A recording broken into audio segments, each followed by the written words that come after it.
I'm back in Buffalo, and the hockey world is in Buffalo just in time. Combine week, trading the first round pick of the Sabres. I've got trade targets to look at coming up as we talk finals, the combine, and trades here in the Locked On Sabres podcast.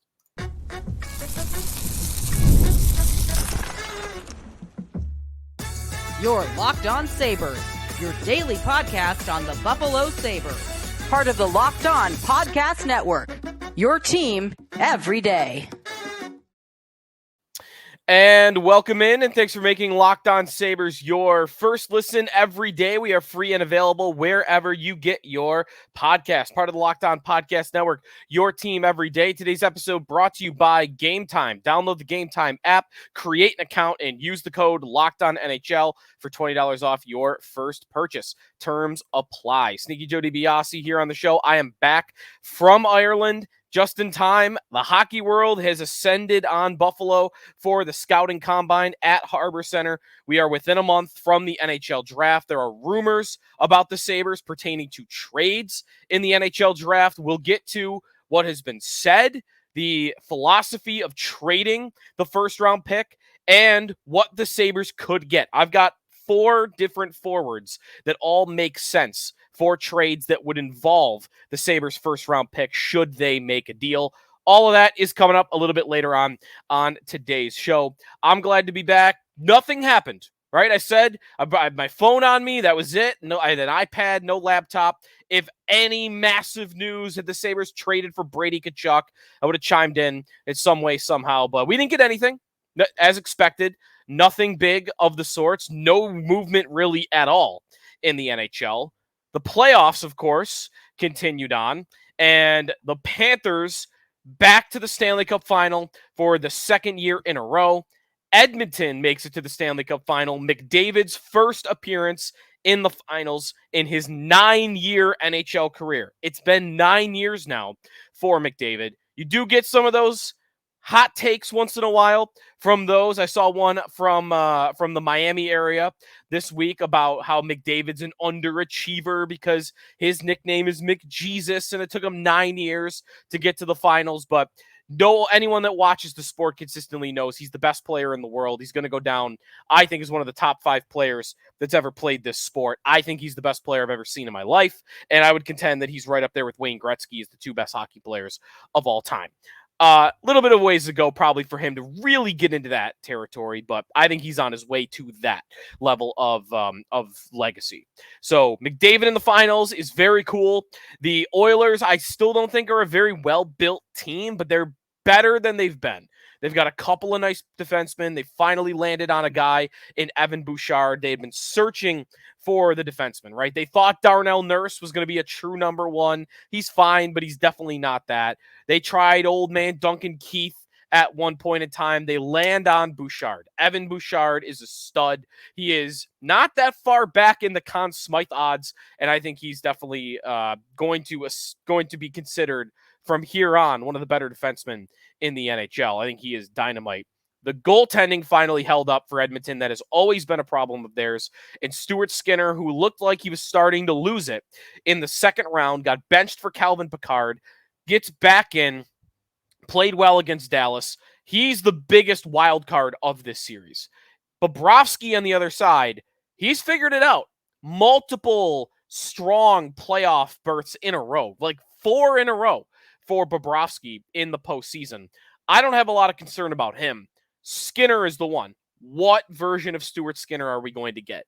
Because he has the ability to sink the series on his own for Edmonton. Make it a quick 4 or 5 game series if they can't get saves. I expect Florida to get saves.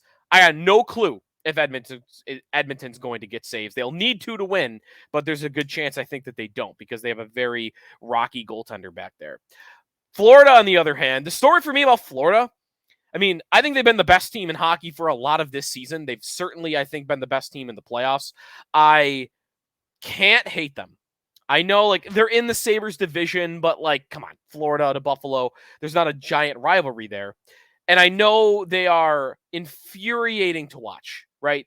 They bully you. They're the new Bruins. I like to call them the new Bruins because they are going to kick you in the teeth while they're beating you 4-1 on the scoreboard. They are going to bully you. They are the modern version of Chara, Marchand, and Lucic. They are that. Tkachuk is, of course, at the front of the line of that mentality, but they are going to fight you. If they lose, they're going to fight you. Florida has that in them, which makes them easy to hate. I can't hate them. And the simple reason why for me, I just respect too much how they've done it, how they've built it. And I think the Tkachuk trade a few years later is just one of the ballsiest trades that's been made that I don't think many GMs in the league would have made. I think there's a lot of cowardly GMs in the NHL that would not have made that Matthew Tkachuk trade. Florida, there's a Bills tie-in here, too, if you're a Bills fan, that you could figure out here along the way. Florida got good with Jonathan Huberdeau, with Barkov, with Bobrovsky, with Ekblad. They had a nice team. They won the President's Trophy 3 years ago. For the whole regular season, they were the best team in hockey. But then they got to the playoffs, and in round 2, they got swept by Tampa. So 3rd year in a row, they had made the playoffs, but 3 years in a row, they had not got past the second round. And in back-to-back seasons, they got beat by their division rival, their biggest rival in the Tampa Bay Lightning. There are a lot of sports franchises and sports teams, most, I would say, more than 90% of them, that would go through a run like that, especially with the history Florida's got, which is basically nothing. They went a decade plus not being relevant in the NHL at all. The most stories you saw nationally with the Florida Panthers were about whether they were going to move or not. But then they get pretty good, 3 straight playoffs, but they go out in the second round. A lot of teams would have just kept going. Like, all right, we'll run it back. We won the President's Trophy. Teams learning how to win in the playoffs, right? Not what Florida did. They did not sit on their hands and keep going. The balls to take their all-time leading scorer at the time in Jonathan Huberdeau off of a 115-point season and use him as the main piece of a trade to get Matthew Tkachuk from Calgary. Take the big swing. Your all-time leading scorer, Mackenzie Weegar, who was on your top pair, a first-round pick on top of it, more stuff. Like, what a move. What a trade. And it has worked totally. But the emotion attached to a deal like that, not everybody would have done it. Florida did, and it's worked for them.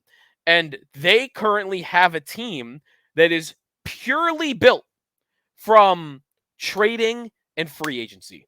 And you hear a lot in the NHL, oh, that doesn't work. You can't build your team that way. Well, Florida's done it. And I think more and more in today's NHL, you can build your team like that. And I like to see a team get rewarded for being aggressive, being willing to overpay on trades, being willing to take big swings, say goodbye to people. Florida does that. And now they stand here in the Stanley Cup Final for the 2nd straight year. And do you want to know how many players on their entire roster that's going to play in this series have been drafted by the team? 3. 3 players. There will be 20 guys dressed every night in this series for Florida, and 3 of them were drafted by the Florida Panthers. I start at the top. Alex Barkov, Anton Lundell, Aaron Ekblad. That's it. Everybody else was traded for or signed. They really hit big, buying low on Gustav Forsling, who was a waiver claim and has suddenly become a legit top pair defenseman. But I love the way Florida has built their roster. I'd love to see the Sabres just take a little bit of a lesson from the way Florida's done it, which is not be afraid to make big trades, not be afraid to say goodbyes that mean a lot to you. Huberdeau's number is going to go in their rafters one day, and they said goodbye to him after his best season. They were right to do it, age, contract stuff, and whatnot. Tkachuk has completely turned that team around. Other moves have turned that team around. A lot of former Sabres have turned that team around. Sam Reinhart, not a Tkachuk-level swing, but a swing. He had 1 year left on his deal. Florida brought him in, not knowing if he'd sign a contract, or at least he didn't sign one right away. And they traded a great goalie prospect in Devin Levi. They traded a first-round pick. They went out and got Sam Reinhart. And Sam Reinhart scored 50 goals this year and has been great for them in the postseason as well. It is amazing to just look at how many former Sabres are on Florida. They have, like, the 2018 Sabres. It's like the Panthers. They've got Reinhart. They've got Evan Rodriguez, who is playing in the top 6 and has been very strong for them. They have Brandon Montour, of course, who has been a reliable top 4 defenseman. They have Okposo playing in the bottom of the lineup once in a while. He's a scratch sometimes. Kulikov is out there even. I mean, that's a crazy amount of former Sabres. On the other side, by the way, you have Evander Kane for Edmonton. And seeing all these former Sabres, maybe I want to spend more time with this on a future episode, but I dug this stat up on all the success that some of the former Sabres have had in the postseason. Because it's like, how are they all getting success in the playoffs? How is it all of them are going to other teams and doing well? Like, were they really that talented? They were. Here's a stat that's not going to make you feel great, but it leads me to a different point that, again, maybe I'll spend more time with it another time.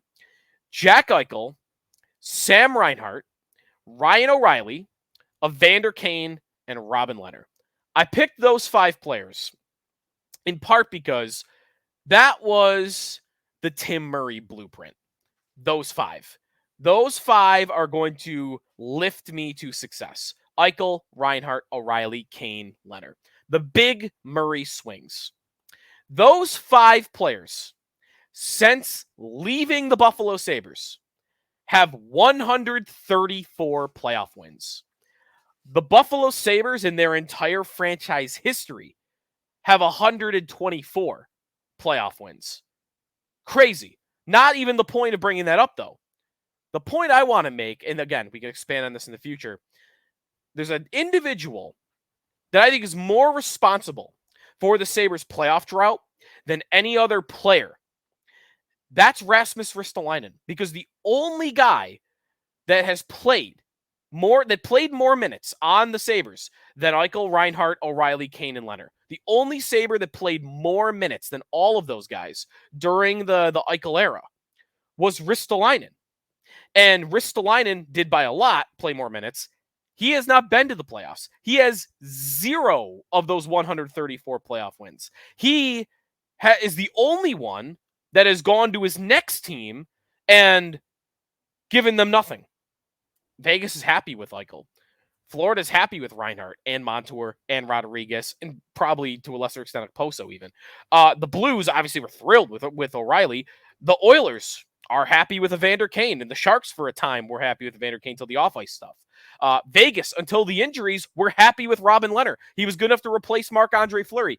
Every other one of these Sabres has gone elsewhere, and those teams are happy with their guy. Philly, they would probably pay. How much would they pay to get out of that Ristolainen deal right now? He's the one guy that has not been good elsewhere, and he's the guy that played the most minutes on the Sabres during the Eichel era. Coincidence? I don't think so. More on that, though, in a future episode. We got a long off season to get to. When we come back, some rumors about the Sabres trading their first-round pick, why it makes sense, who they could get. All ahead here on the Locked On Sabres podcast. We are presented by Game Time. Game Time makes getting NBA Finals tickets even faster and easier. That's right. You want to take a drive over to Boston? That's doable. Dallas, a little bit more of a hike, but you can figure it out. Prices on the Game Time app actually go down the closer it gets to tip-off. With killer last-minute deals, all-in prices, views from your seat, the lowest price guarantee, Game Time takes the guesswork out of buying NBA tickets. Check out the app. Features customize your spot and looks around at different types of tickets. If you're looking for sections down low, sections up high, you get a perfect view of exactly what you're looking for, a panoramic view of your seat in the app before you choose whether to buy or not. The lowest price guarantee, Game Time will credit you 110% of the difference if you find a ticket for lower. Game Time ticket coverage, your purchase covered with the most flexible customer service policy in the ticketing industry. Take the guesswork out of buying tickets, NBA Finals tickets, Stanley Cup tickets with Game Time. Download the Game Time app, create an account, use the code LOCKEDONNHL for $20 off your first purchase. Terms apply. Again, create an account, redeem code LOCKEDONNHL for $20 off your first purchase. Download Game Time today. Last minute tickets, lowest price guaranteed.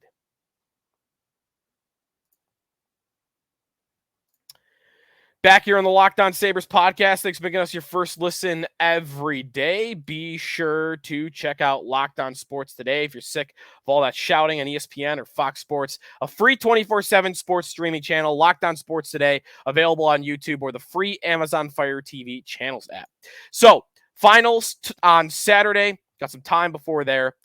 The Sabres and Buffalo, I should say, hosting the NHL Combine this week. All the top prospects in town, all the GMs, all the teams coming to Buffalo all together. No better time to talk with other GMs about trades. So, interestingly, maybe not surprisingly, here we are in Combine Week, and a couple of different tidbits. Corey Pronman from The Athletic in his mock draft yesterday puts in the Sabres column, when he gets to their pick at number 11, that league sources have told him that the Sabres are open for business and trading their 11th overall pick. Later that day, Elliot Friedman from Sportsnet says the Sabres' 11th pick is on the table as much as any other pick, any other team is available. So, makes sense, right? The philosophy, everything lines up. The Sabres are on a 13-year playoff drought. They already have the number one prospect pool in the league. They don't need that. They need to win right now. They are acting like they want to win right now. Lindy Ruff is out here talking about win now. So, naturally, that team makes as much sense to trade their pick as any other team does. 11 still somewhat valuable. Those later first-round picks, I think more and more as the years go on, teams are realizing are not that valuable. 11, not bad. You could still get something of significance. I don't think you're going to get a lot, but you could get something for pick number 11. I think it is okay to just say flatly, I'd be upset if they don't trade pick 11. I don't think you have to include the caveat of, well, if they find something that's worth pick 11, then I want them to trade. I don't want them to trade pick 11 just to trade pick 11. I don't think you need to include that in your opinion of whether they should trade the pick or not. Part of the reason why, for me, I just don't think it's that hard to find players that are worth the 11th overall pick or worth the 11th pick plus prospect. You know, you package that in to some bigger deal or you trade it 1-for-1. Like, I think you find a way, if you're motivated, you find a bunch of different types of players available out there that are worth pick 11. Pick 11 is not worth Brady Tkachuk straight up. We're not talking about a crazy asset. I mean, at the end of the day, any team acquiring that asset knows I'm probably not getting that player, unless there's an anomaly like a Zach Benson. I'm probably not getting that player in my lineup for 2, probably more 3 years is probably more like it. Isaac Rosén was a 14th overall pick of the Sabres a couple years ago. He's in 2021, 3 years ago. He's still not here. So, and he probably won't be next year, but we'll see. You got to wait. So is a consequence of that that's just not going to be as valuable of an asset. So it makes sense for them to trade it. I think because it's not valuable as you might think it is, the level of player you should be able to get, like, it's not, if you get a lower end second pair defenseman for pick 11, like, I think that's kind of fair value. If you get a lower level top 6 forward for pick 11, I think that's probably fair enough value. I think the bigger issue at hand is not, can you find a guy out there on the market that's worth pick 11, or can you find a trade that makes sense for you that includes pick 11? I think what's more tough, or what's harder, is can you find, in your current situation, in this drought, as one of the punchlines of the league, can the Sabres find players out there that have no trade protection? Can they find guys that have trade protection but would be willing to sign off on going to Buffalo?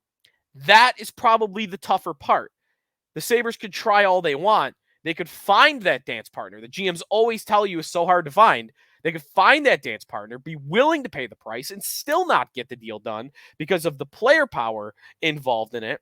And if that's the case, then you don't get credit, right? You could figure it all out. And if the guy tells you no, well, Kevin Adams doesn't get credit for making that trade. Well, we won't remember that, or we'll mention it. So to me, you can flatly say, I'll be disappointed if they don't trade the first round pick. I think they should trade the first round pick. I don't even think you need to include examples. And I think you can say that and you could be right. Now, there are examples. I've got 4 forwards that I think all make sense and are all realistic for the Sabres to acquire that would include in a package the first. That's when we come back here in the Locked On Sabres podcast. We're brought to you here on the show by FanDuel Sportsbook. The finals are here in both basketball and hockey. One of the best couple of week stretches of the sports calendar year. Winner take all time, and FanDuel is giving you a shot to bring home a big win of your own. Right now, new customers get $150 in bonus bets with any winning $5 bet. It's $150 to bet on spreads, money lines, player props, and more. Go check out some of those Conn Smythe odds if you want. Visit FanDuel.com/lockedon. Make every moment, make every playoff shot count. FanDuel, America's #1 sportsbook. Visit FanDuel.com to learn more. Back on the Locked On Sabres podcast. Okay, I've got 4 names, 4 players that I think to different degrees all would work, all would make sense for the Sabres when it comes to really who's worth 11, who could you see actually accepting a trade to come here, or who doesn't have trade protection. Plus, these are all guys that I've seen in different media articles or reports are on some level available this summer or are being speculated about in the trade wins. Starting with number 1 guy that we always talk about that I think is probably the most commonly mentioned idea for the Sabres in a trade this summer. That is a Mr. Sam Bennett. Sam Bennett will play in the finals for Florida.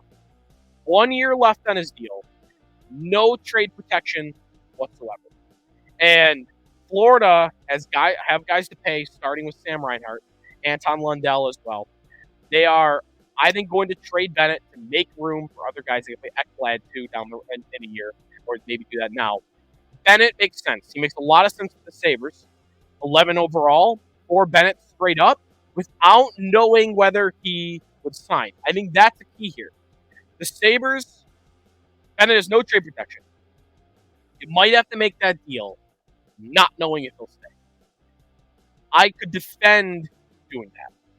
They might have to take a risk like that. If they want this type of player, if they want to swing big on hitting the perfect type of trade, you might have to be willing to take on some risk. And the risk in this one would be you might have to trade for Sam Bennett with the risk of it being a 1-year deal and then you lose him for nothing and you've lost your 11th overall pick for nothing. That's a risk. I might be willing to take the risk because he's the perfect type of player. Third line center, can score, perfect defensively. He's got that attitude. He's got that physicality. I don't think there's any player that makes better sense for third line center than Sam Bennett. Player number 2 that makes sense for the Sabres in a trade involving pick 11, Pavel Buchnevich of the St. Louis Blues, also expected to be available for trade this summer, coming off a big year, 63 points, 27 goals for St. Louis. He has been a 63 or more point guy all 3 years that he's played for the St. Louis Blues. A little bit older, 29 years old. He's also in need of a contract, 1 year left on his deal. Difference between Buchnevich and these other guys, he has some trade protection, 12-team no trade list. Something about, though, the Russian factor, the European factor, makes me think that some of those guys are more willing to just kind of go wherever. I don't know why I feel that way, but Buchnevich, I feel like could be a guy the Sabres get their hands on. The big risk for him would be, are you willing to pay a 30-year-old on whatever contract that would be? And 2, are you going to be able to get him to waive his no-trade clause? Because I would bet the Sabres are probably on that list. But I love the player. He is tremendous offensively and as good defensively. You're talking both ends of the ice. Great player. One of the more underrated players, I think, in the NHL. I think he makes the Sabres a lot better right away. Like, we're talking maybe their best forward right away. Let me say best winger. Best winger right away if they were to acquire him. Option 3 for a trade that would include pick 11. Buchnevich, by the way, I think probably you got to give up more than just pick 11. You might have to give up a prospect on top of it. This guy, maybe you get for just pick 11 and some throw-in. Trevor Zegras, 2 years left on his deal in Anaheim. He's got no trade protection whatsoever. He is coming off a year of injury where he only played 31 games, only had 15 points in those 31 games. Kind of fallen out of favor in Anaheim. He's a very one-dimensional player. He's great offensively. He is very bad defensively. He is a center. Now, that's key because if you want a third-line center, I kind of feel like this is replacing Middlestat, although I kind of think Middlestat's a better player. I think you're doing your best to replace Middlestat by acquiring Zegras. He's flashy. He's got these highlight reel goals. Those are cool. He's a good offensive player, even a very good offensive player, but he's got a lot of work to do in his overall game to become a dynamic player in the NHL. But you could get him. Anaheim seems to not like him as much as they did. The no trade protection is big as well. I think he's a very realistic idea for the Sabres. Finally, option 4 in the trade market. This guy, like Zegras, by the way, born in the state of New York, born in the same city as Alex Tuch. Joel Farabee from Syracuse, Philadelphia Flyers forward. In his 5th year last year, had 22 goals, a career high, 50 points, also a career high for Joel Farabee. Joel Farabee, he has got no trade protection. Again, a big key when it comes to looking at different Sabres options. He has had his name in the trade rumors in the last little bit. Philly in a little bit of a rebuild. This year, look at the amount of picks that they've stockpiled. 2 first-round picks this year, 2 first-round picks next year, 2 second-round picks this year, 2 second-round picks next year. They are stockpiling picks. They got more later-round picks in addition to all of that. And Farabee is someone that got into it with Tortorella a little bit. There was reports about him being unhappy with his role at the end of last season. Was put on more of a 3rd, 4th checking line role by John Tortorella when Farabee, kind of like Zegras, not a very good defensive player. He's a good offensive contributor. I think he would be a middle 6 winger for the Sabres and be a good one, but you're not expecting him to come in and be a shutdown player. He's not a center, so you're not asking him to be third-line center. He's a left winger, so middle 6 left winger, Joel Farabee. But I like the player. I don't know if he was a Sabre fan growing up like Alex Tuch did, but the Syracuse connection makes me think he's gettable. And that's a big part of who do you trade pick 11 for? Well, you got to start with guys you think you could get. And I think Joel Farabee, local connection, local enough at least. Maybe he even knows Alex Tuch from his time in Syracuse. I'd imagine he does. Good player, even if he's not a perfect player, but a good player. Contract control. Age works at only 24 years old. Not a perfect idea, but I think a good idea. And I would be into the idea of the Sabres trading pick 11 and like pick 11 and Roseanne. Probably what it would take to get Farabee, if not even a little bit more than that. I'd be open to that. I'd be very open to that because I like the player, even if he's not the person. So there you go. Bennett, Buchnevich, Zegras, and Farabee. Those are 4 names to keep an eye on when it comes to the Sabres if they were to trade their first-round pick, which by a lot of different reporting, it looks like they very well might do. All right, that's going to do it for us today here on the Locked On Sabres podcast. Glad to be back. We'll be covering everything going on, scouting combine, really more about trade rumors and whatnot. Prospects, we'll start to dive in a little bit closer to the NHL draft and free agency. Can't wait for that. We'll start diving through some free agent options as well and on the Stanley Cup Final. I want to expand on that Ristolainen take, by the way, coming up. I just more and more feel like he is the guy to focus in on why the team wasn't good when they had Eichel and Reinhart, O'Reilly, and whatnot. We don't have to belabor that too much, but just a thought I've had recently. Talk to you next time here in the Locked On Sabres podcast, part of the Locked On Podcast Network, your team every day.